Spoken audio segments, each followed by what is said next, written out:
Evangelho de Mateus, capítulo 26.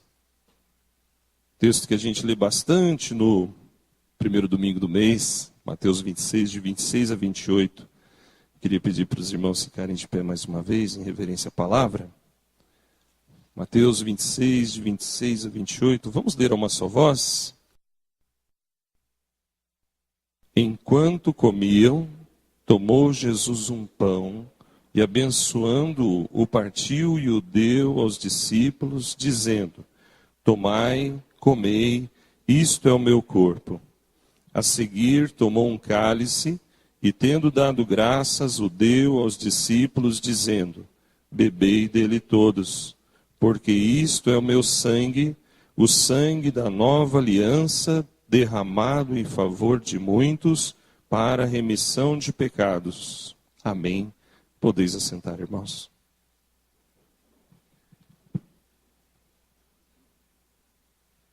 A gente até perde a conta de quantas santas ceias a gente já participou, quantas santas ceias a gente viu, quantas vezes a gente desejou.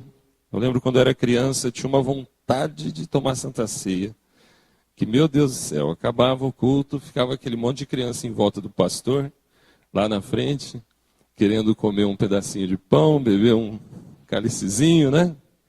E tem igreja que os irmãos acham que é pecado, né? Uma irreverência, mas eu nunca vi dessa maneira. Pelo contrário, aquilo me deixava com vontade de fazer parte da igreja, sabe?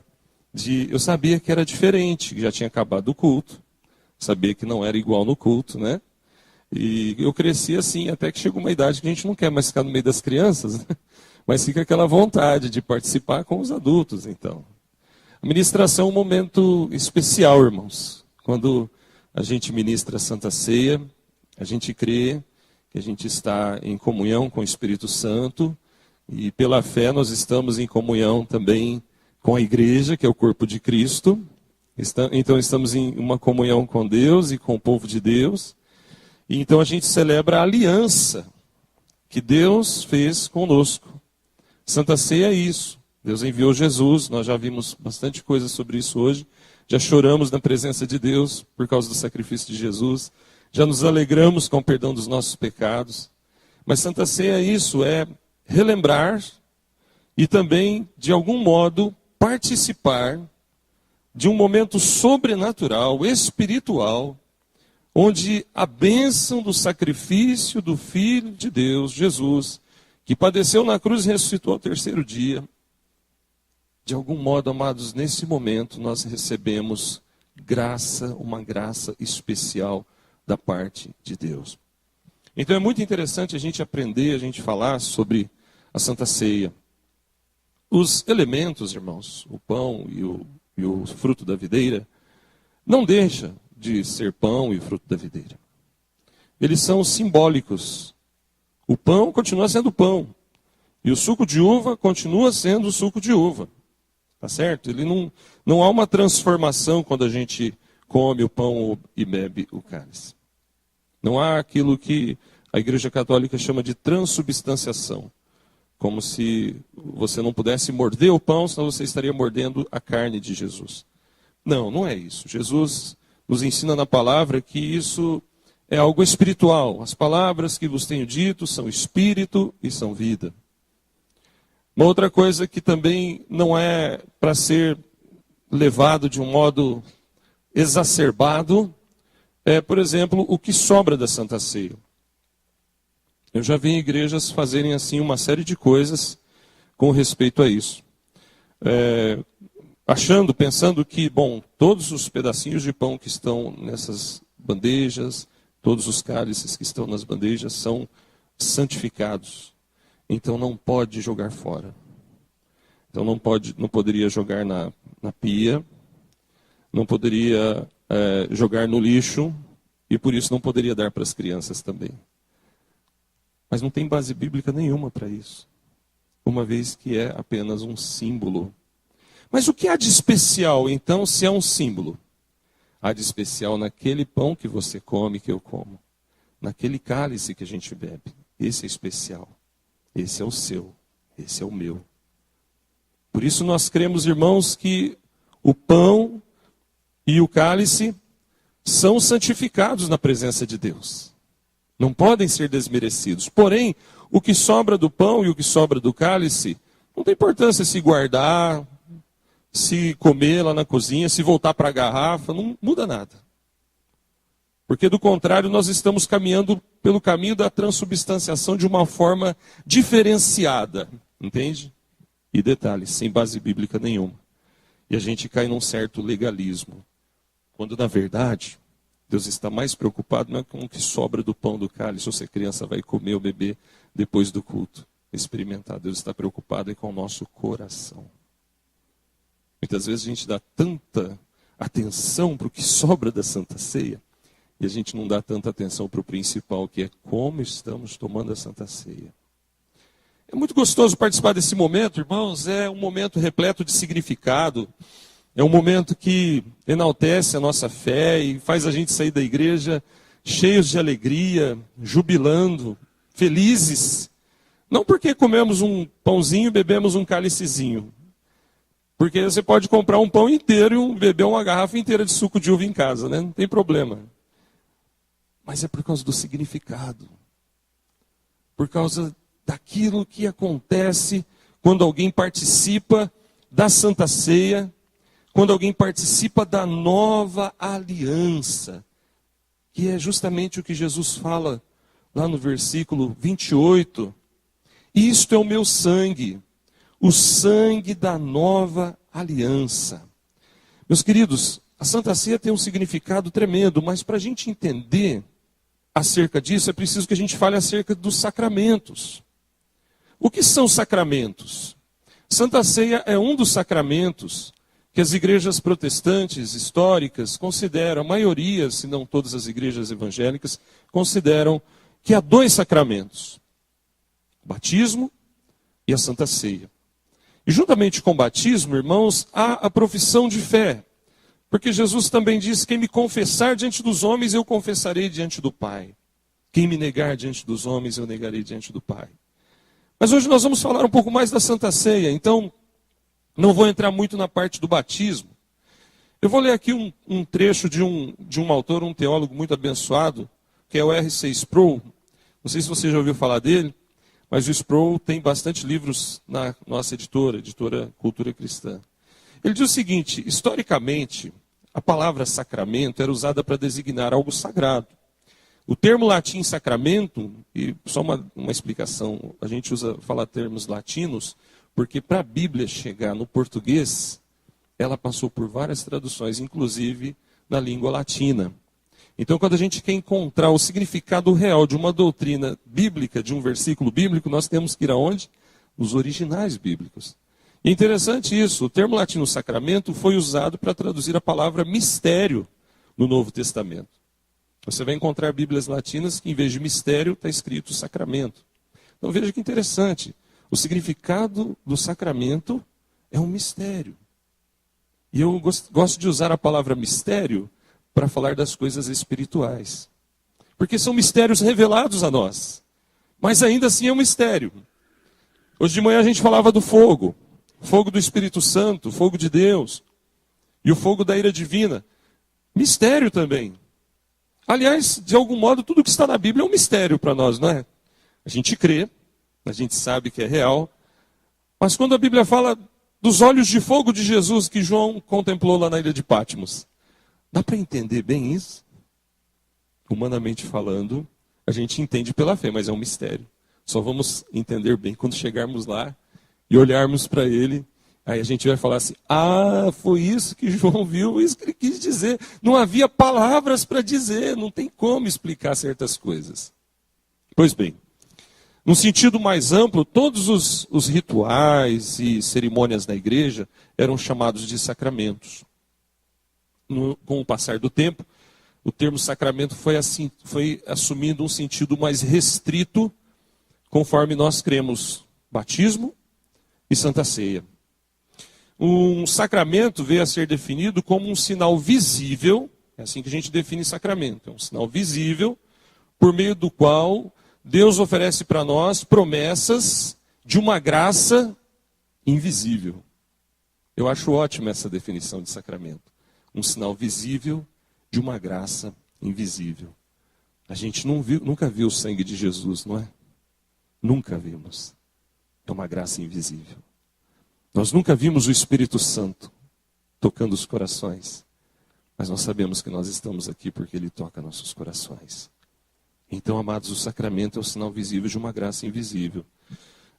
Os sinais externos, digamos, o ritual, a cerimônia, o culto, a liturgia do sacramento, ou seja, aquele momento que o presbítero leva o pão e leva o cálice.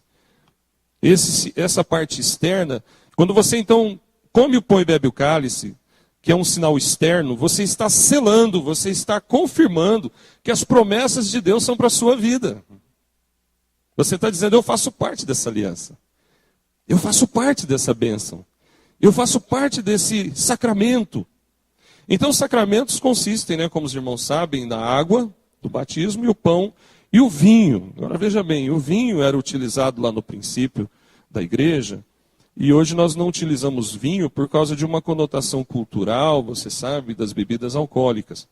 Há igrejas que utilizam o vinho. Mas, pastor, então não está errado? Está usando suco de uva? Não, não está errado.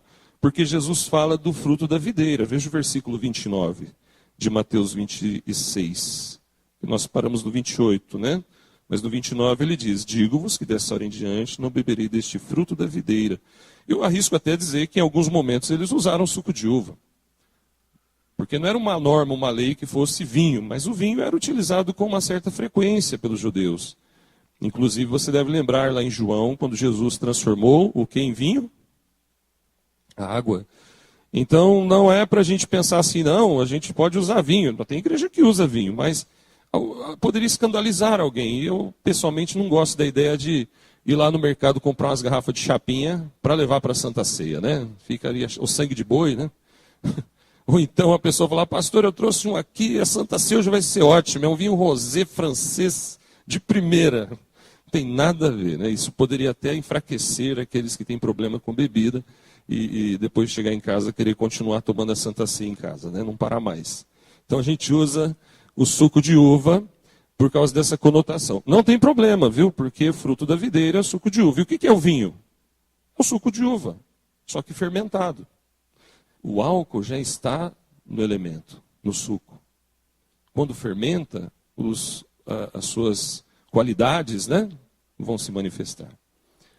Mas voltando aqui, irmãos, há muitos irmãos aqui oriundos da Igreja Católica. Talvez haja até algum visitante, algum irmãozinho, que fica pensando, poxa, mas lá na Católica é diferente. Realmente, na Igreja Católica são 7 sacramentos. Batismo, crisma, Eucaristia, que é a Santa Ceia deles, penitência, matrimônio, ordem e extrema-unção. As igrejas protestantes, irmãos, limitaram, através da reforma protestante, os sacramentos em 2, batismo e Santa Ceia. Por quê? Porque Jesus que instituiu. Os católicos dizem o seguinte, mas Jesus participou lá do casamento, então o casamento seria um sacramento. Mas veja, não foi Jesus que instituiu o casamento. Nós acreditamos na seriedade, sim, de certas cerimônias, não é? Como, por exemplo, teremos aqui dia 13, domingo que vem, não falte, escola dominical, eleição de presbíteros e diáconos. E aí o conselho vai marcar o dia da ordenação desses irmãos. E é um momento sagrado, maravilhoso. Mas não é um sacramento. Os sacramentos, vou voltar só para fixar, são sinais visíveis de graças invisíveis. Os sacramentos têm 4 coisas interessantes para a gente pensar sobre eles. São ordenanças instituídas diretamente por Jesus. Jesus chegou e falou, olha, quem crer e for batizado será salvo. E aqui em Mateus 26 está bem claro, onde ele fala sobre a Santa Ceia. Outra coisa, os sacramentos são ordenanças de Deus, ordens de Deus, vindas lá do céu, que na sua própria natureza tem um significado todo especial. Veja a água do batismo, que coisa maravilhosa. O pão e o cálice, sacrifício de Jesus. Outra realidade sobre os sacramentos são ordenanças para serem perpétuas. A igreja vai cumprir esses sacramentos até a volta de Jesus. Disse Jesus, não beberei mais desse fruto da videira até aquele dia. Então até lá no céu, não sabemos como vai ser, mas cremos que lá no céu haverá uma celebração semelhante a essa que nós temos aqui. Porque Jesus está dizendo aqui que nós teremos lá no céu uma Santa Ceia. Não sabemos se vai ser todo mês, né? Aliás, lá no céu não tem contagem de tempo, você sabe disso, é eterno, então não sabemos como será. Mas eu estava comentando hoje lá em casa, tem igreja que faz Santa Ceia uma vez a cada 3 meses, uma vez a cada 2 meses. Tem igreja que faz Santa Ceia uma vez por ano. E tem igreja que faz Santa Ceia todo domingo. Aliás, esse era um costume de João Calvino. Nas igrejas onde Calvino pastoreou, todo domingo tinha Santa Ceia. Interessante isso. Mas nós temos o costume de celebrar uma vez por mês e não tem problema. E uma quarta coisa sobre os sacramentos são ordenanças designadas para representar, instruir, selar os crentes e selar os crentes que recebem essas ordenanças pela fé. O que é selar? No momento em que você, aquela pessoa, dá um passo de fé para ser batizado, fazer profissão de fé, e quando a gente vem e participa da Santa Ceia, nós estamos, de algum modo, irmãos, no mundo espiritual, recebendo uma autenticação. Esse é meu. Esse é meu. Por isso que é totalmente errado um crente se afastar da Santa Ceia. Um crente não tomar a Santa Ceia. E por isso que quando alguém está passando por alguma dificuldade mais grave, ele é afastado temporariamente da Santa Ceia. Para que ele volte aos princípios da palavra de Deus e então tome a Santa Ceia. Então participe da ceia do Senhor. Meus queridos, a Santa Ceia é o sacramento que representa a nova aliança de Deus com homens e mulheres crentes, regenerados. Por isso que nem todo mundo toma a Santa Ceia. Somente aqueles que foram lavados no sangue do Cordeiro e que participam da aliança de Deus com o seu povo é que podem tomar a Santa Ceia. Certa vez eu era pastor numa igreja e o presbítero falou: pastor, tem uma pessoa que está visitando a nossa igreja e não é crente, mas todo culto de Santa Ceia, ele pega o pão e bebe o cálice. O que a gente faz? Eu falei: você tem que deixar, você não pode impedir. Você não vai brigar, né? Não, devolve o pão aí. Volta o pão para cá, né? Bota o cálice de novo aí, não bebe não. Já pensou que chato? Não pode.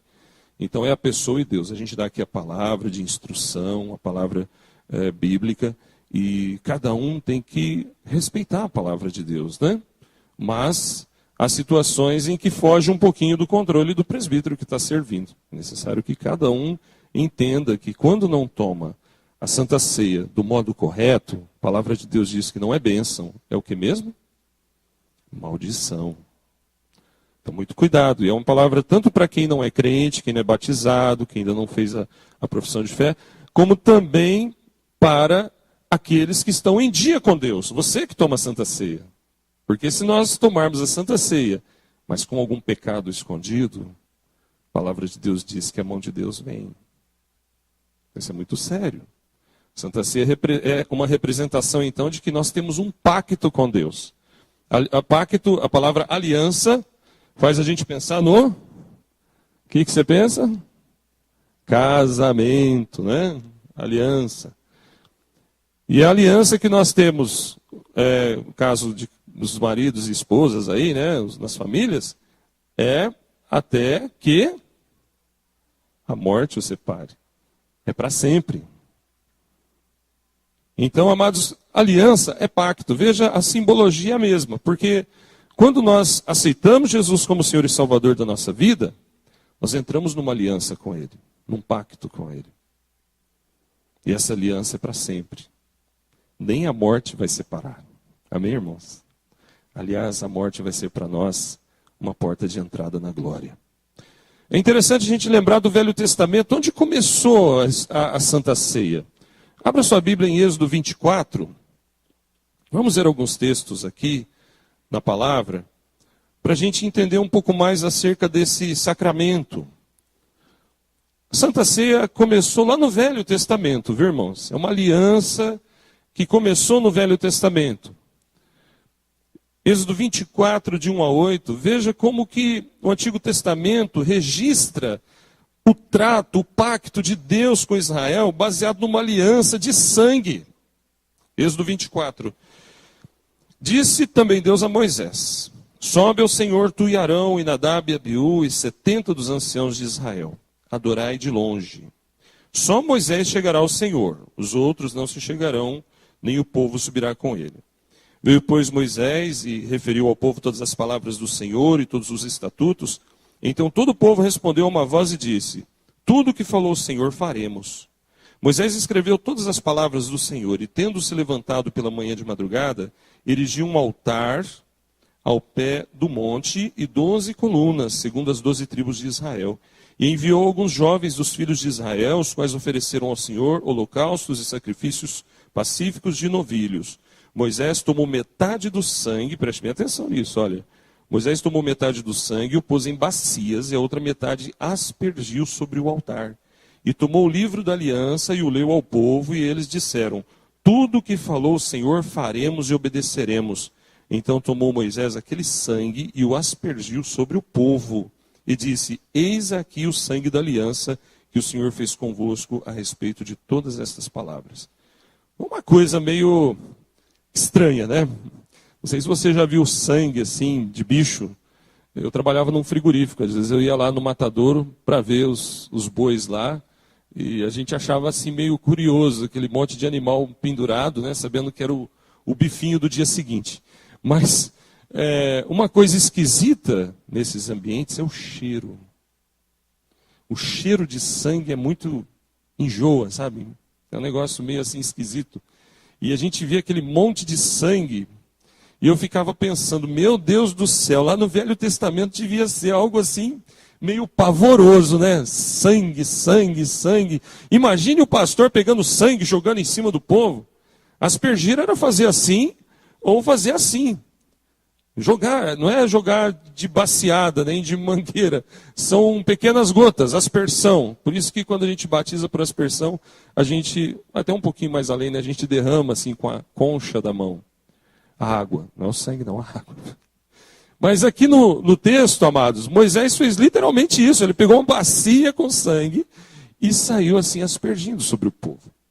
Veja, irmãos, quando a gente aceita Cristo no nosso coração, e quando a gente participa da Santa Ceia, nós estamos debaixo da aspersão do sangue de Jesus.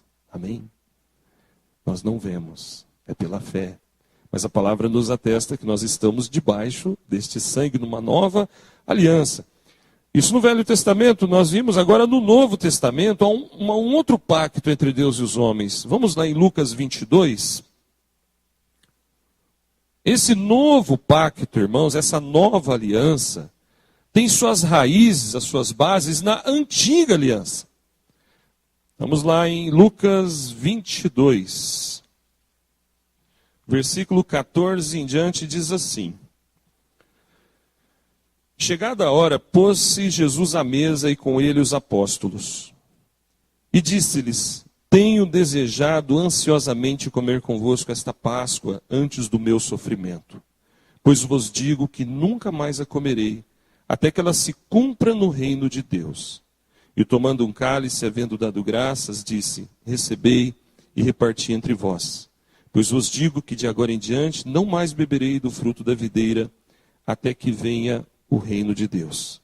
E tomando um pão, tendo dado graças, o partiu e lhes deu, dizendo: isto é o meu corpo oferecido por vós, fazei isto em memória de mim. Semelhantemente, depois de cear, tomou o cálice, dizendo: este é o cálice da nova aliança no meu sangue, derramado em favor de vós.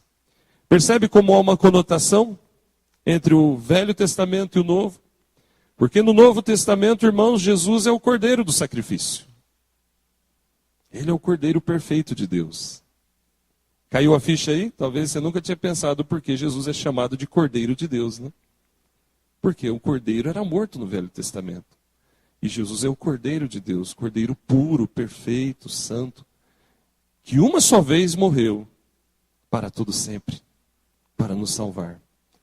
Lá no Antigo Testamento, esse ritual que Moisés iniciou, que Deus estabeleceu através de Moisés, era praticado constantemente de um modo diferente no templo.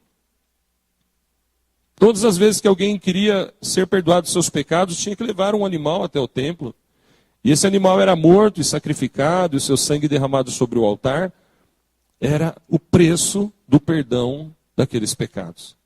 Mas a Bíblia vai dizer para nós um pouco mais adiante, lá em Hebreus capítulo 9, vamos lá, em Hebreus 9, a Bíblia vai nos dizer que aquele sangue, na verdade, não perdoava nada. Que aquele sangue era uma representação, era como um aval do sangue precioso e perfeito de Jesus que viria.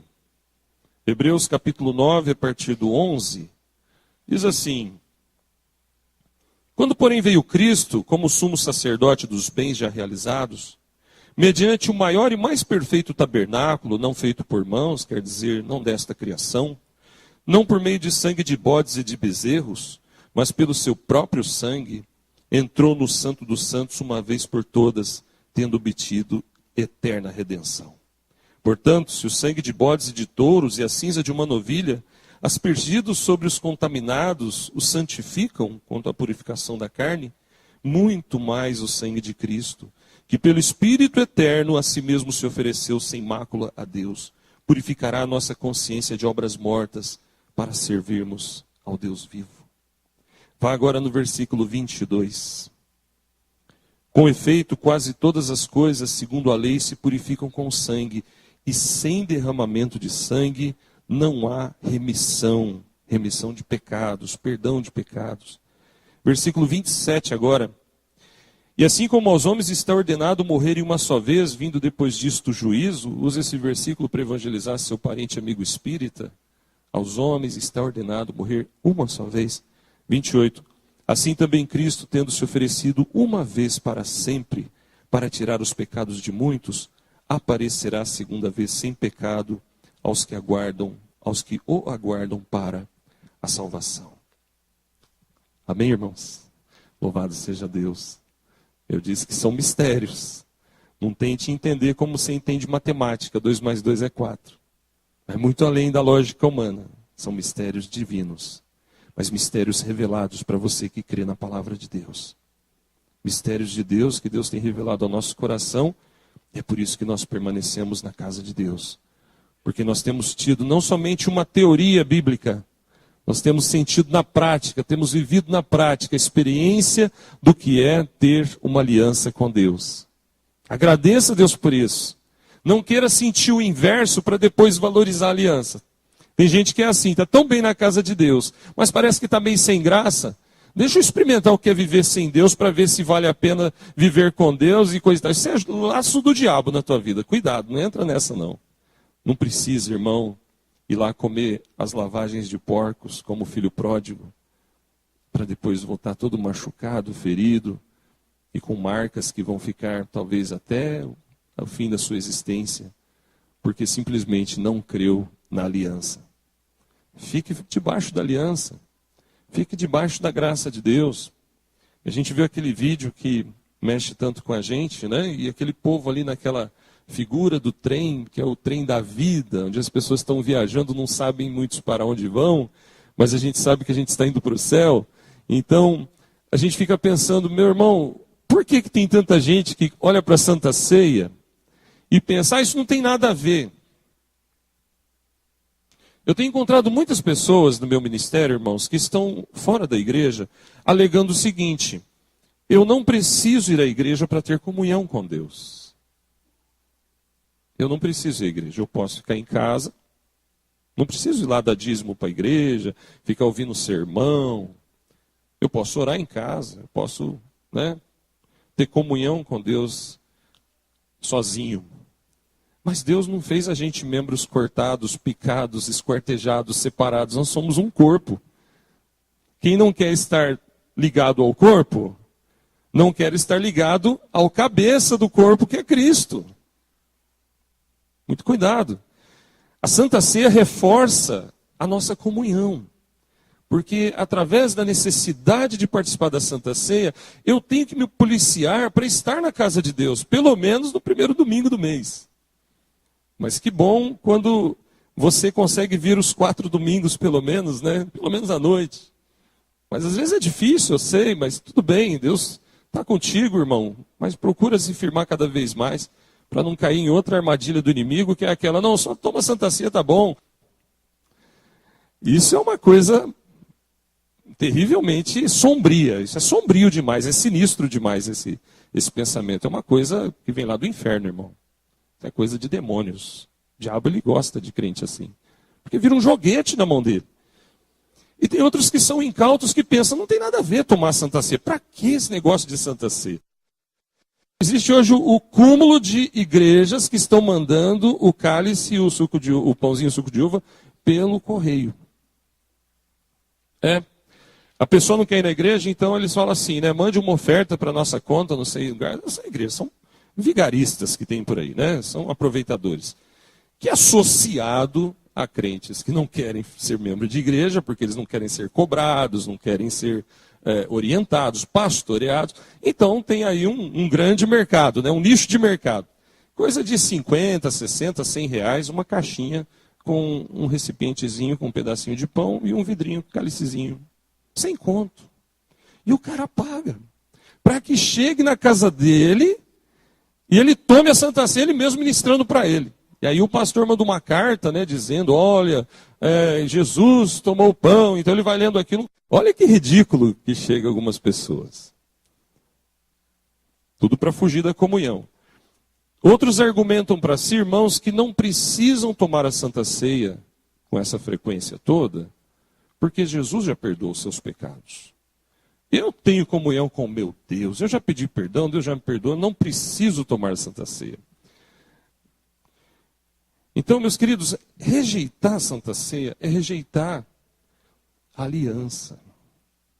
Se você já está na aliança, não rejeite. Se você ainda não está, faça essa aliança com Deus logo, porque Ele já ofereceu tudo para você entrar em aliança com Ele. Então vamos finalizar, ver mais um texto apenas? Abre lá em João 6. Para que ninguém saia daqui achando que Santa Ceia é algo secundário, é algo aleatório, que não tem toda essa importância. Que o inimigo é enganador, irmãos, mas a Bíblia diz, conhecereis a verdade os libertará. Então a Bíblia liberta, a palavra de Deus quebra todas as mentiras do inimigo. Veja em João 6, a partir do 48, o que Jesus fala a respeito desse assunto. Diz assim, João 6,48, eu sou o pão da vida. Olha, tudo que ele vai falar aqui, irmãos, é um preparatório para a instituição da Santa Ceia, viu? Tenha isso em mente, ele está preparando os discípulos, preparando a igreja para a instituição desse sacramento. Então vamos lá. 48, eu sou o pão da vida. Vossos pais comeram maná no deserto e morreram. Veja, está fazendo uma ponte com o Velho Testamento, a Antiga Aliança. Esse é o pão que desceu do céu para que todo que dele comer não pereça. E que pão que é esse? É ele próprio, eu sou o pão da vida. Para que alguém tivesse dúvida, 51. Eu sou o pão vivo que desceu do céu. Se alguém dele comer, viverá eternamente. O pão que eu darei pela vida do mundo é a minha carne. Veja só que palavra interessante, hein? Tem o significado da Santa Ceia. Aí vem no 52. Disputavam, pois, os judeus entre si, dizendo, como pode este dar-nos a comer a sua própria carne? Respondeu Jesus, em verdade vos digo, se não comerdes a carne do Filho do Homem, e agora ele vai mais além, e não beberdes o seu sangue, não tendes vida em vós mesmos. Vida eterna, ele está falando, irmãos. Salvação. Quem comer a minha carne e beber o meu sangue, tem a vida eterna, e eu o ressuscitarei no último dia. Veja, claramente a aliança de Deus com seu povo na salvação. Pois a minha carne é verdadeira comida e o meu sangue é verdadeira bebida. Quem come a minha carne e beber o meu sangue, permanece em mim e eu nele. Assim como o Pai que vive me enviou, igualmente eu vivo pelo Pai, também quem de mim se alimenta, por mim viverá. Repete de novo, este é o pão que desceu do céu, em nada semelhante àquele que vossos pais comeram e contudo morreram. Quem comer este pão viverá eternamente. E essas coisas Jesus disse quando estava na sinagoga. Para um pouquinho, imagine Jesus falando isso para os judeus. Judeus que não tinham entendimento. Muitos deles apegados à lei assim de uma maneira até doentia. O que esse povo pensou? Esse homem está falando de canibalismo para nós aqui, alguma coisa assim estranha.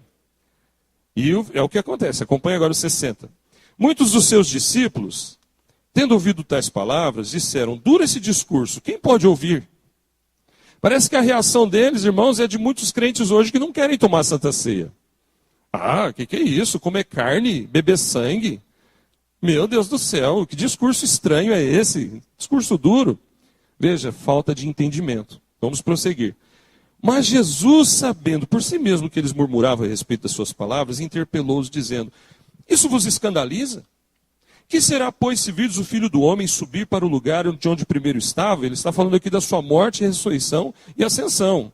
Para subir de novo, ele tem que morrer, passar pela cruz, certo? Por isso que ele está falando. E a gente sabe qual foi a reação dos discípulos quando viram Jesus pregado na cruz. A maioria deles fugiu. Só João ficou ali ao lado do Senhor até o fim. Mas João também fugiu primeiro, depois ele foi. Mas quando Jesus foi preso, todos o abandonaram. Se escandalizaram. Pois bem, aí, versículo 63. O Espírito é o que vivifica. A carne para nada aproveita. Agora preste atenção. As palavras que vos tenho dito são Espírito e são vida. Então Jesus está dizendo: o que eu estou falando para vocês é coisa espiritual, acorda. Não estou falando de carne, carne, sangue, sangue. É uma figura. O pão, o sangue, são figuras do meu sacrifício por vocês. E vocês têm que se alimentar de mim. Mas não comer a carne literal de Jesus ou beber o seu sangue literalmente. São figuras. Porém, algo literal, irmão, preste atenção, no mundo espiritual. Porque quando nós tomamos a Santa Ceia, nós estamos cumprindo o que ele disse aqui. De uma forma, lembra, misteriosa, espiritual, elevada. Vamos terminar.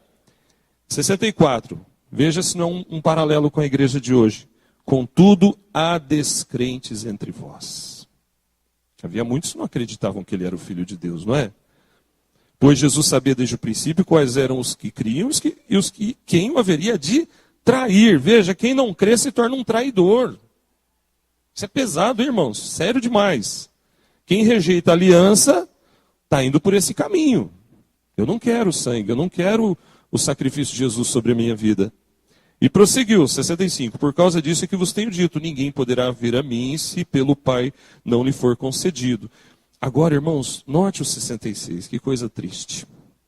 À vista disso, muitos dos seus discípulos o abandonaram e já não andavam com ele. Não é a dos 12. Nós sabemos que quando ele fala do traidor é Judas, mas esses que o abandonaram é daquela multidão, daquele povo, que eram discípulos. Que é discípulo? Seguidor. Então os discípulos não são, os 12 não são só discípulos, são apóstolos. É uma diferença. Muitos já o abandonaram. E Jesus, no 67, pergunta aos 12. Veja, agora aos 12. E aí nós podemos aqui dizer: a você, a mim, aos eleitos, ao povo de Deus: porventura quereis também vós outros retirar-vos? Você também vai querer me deixar? Você vai querer me abandonar? Você vai querer ir embora também? E então Pedro responde, eu creio que na unção do Espírito Santo, guiado por Deus, tocado por Deus, e tem que ser a nossa resposta. Diz então o versículo 68, respondeu-lhe Simão Pedro: Senhor, para quem iremos? Tu tens as palavras da vida eterna. E nós temos crido. Vamos ler juntos, irmãos, esses dois versículos? A partir do Senhor, para quem iremos? Vamos lá? Senhor, para quem iremos? Tu tens as palavras da vida eterna. E nós temos crido e conhecido que tu és o Santo de Deus. Oh, que resposta abençoada. Que resposta maravilhosa. Nós te conhecemos, Jesus. Nós te conhecemos. E Jesus, sabendo das dificuldades de Pedro, mais na frente, um pouco mais adiante, ele vai dizer: Pedro, você vai me negar 3 vezes. Você sabe que Pedro não era tudo isso que parece. Mas Jesus foi depois atrás de Pedro. Às vezes nós somos semelhantes a Pedro. A gente quer, a gente fala, não, eu vou e tal. Mas chega uma prova e a gente dá uma fraquejada. Irmão, Jesus vai atrás de mim, atrás de você todo dia.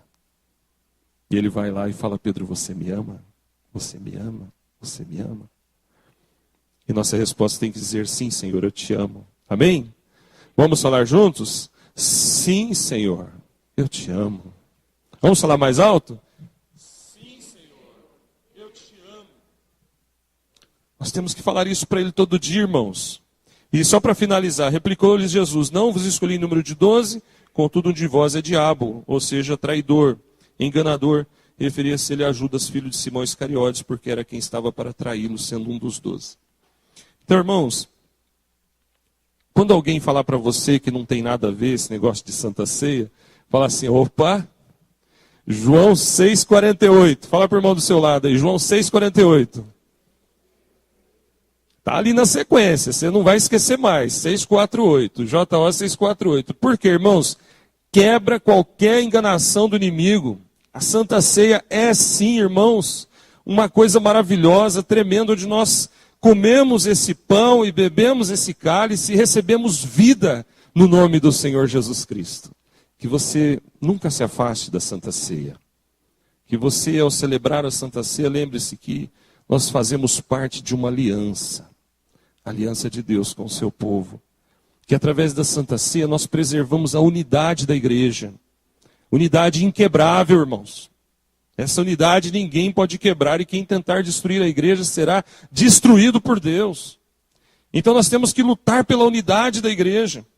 E também nós estamos afirmando que cremos na palavra de Deus. Senhor, essa palavra é a tua palavra, está tudo aqui na palavra. E conscientemente, eu estou bem consciente do que eu estou fazendo. Obedientemente, com devoção, com vontade de coração, eu aceito o seu mandamento, Senhor. Eu aceito o seu mandamento no meu coração. E isso é participar da Santa Ceia. Que Deus nos abençoe, irmãos. Que Deus nos ajude a sermos assim, vivermos assim, andarmos assim. Porque aí está, irmãos, o segredo de uma vida cristã vitoriosa, plena do Espírito Santo. Vamos orar nesse momento? Feche os seus olhos. Fala com Deus nesse instante. Coloca a sua vida diante do altar de Deus. Peça a Ele que ajude você a tomar essa decisão logo, se você ainda não tomou. Que você realmente faça parte dessa aliança de Deus com o seu povo. E você não brinque com isso, você não despreze mais isso. Mas que você fale com Deus nesse instante, confessando qualquer pecado, pedindo a ajuda do alto, pedindo forças para você perseverar na doutrina da palavra de Deus, não desprezando o sacrifício feito por Cristo. E que ao comer o pão e beber o cálice, irmãos, nós tenhamos essa convicção. Não é um mero pedacinho de pão e um simples cálicezinho de uva. Aqui está algo misterioso, que é o próprio sacrifício do Senhor Jesus, que foi feito por mim lá na cruz, que está simbolizado, representado nesses elementos. E quando você participa da Santa Ceia, nós somos tocados por Deus, somos visitados pela graça de Deus. Há uma coisa espiritual acontecendo neste momento, porque a Santa Ceia, os sacramentos, são canais condutores da graça de Deus sobre nós.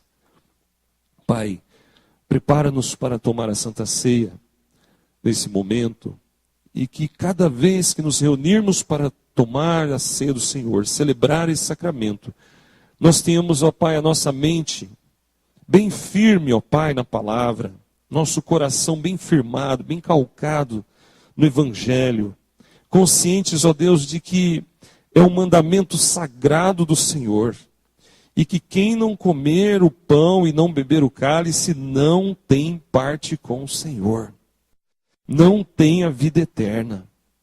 Mas aquele que come o pão e bebe o cálice dignamente, oh Deus, tem a promessa da herança eterna no céu, tem a promessa da ressurreição, tem a promessa da salvação, e tem já hoje, aqui, agora, uma comunhão vívida, lúcida, clara, perfeita, dinâmica, com o Senhor mesmo, ó Pai, porque o Senhor honra a sua palavra, e o Senhor honra a aliança que o Senhor fez conosco. Ajuda-nos a honrar também este pacto sagrado, este trato feito, esta aliança feita no sangue do Senhor Jesus. Muito obrigado, Pai. Nós oramos em nome do Senhor Jesus. Amém. Quero convidar os presbíteros para tomarem assento à mesa e nós vamos passar para este momento tão maravilhoso da Santa Ceia.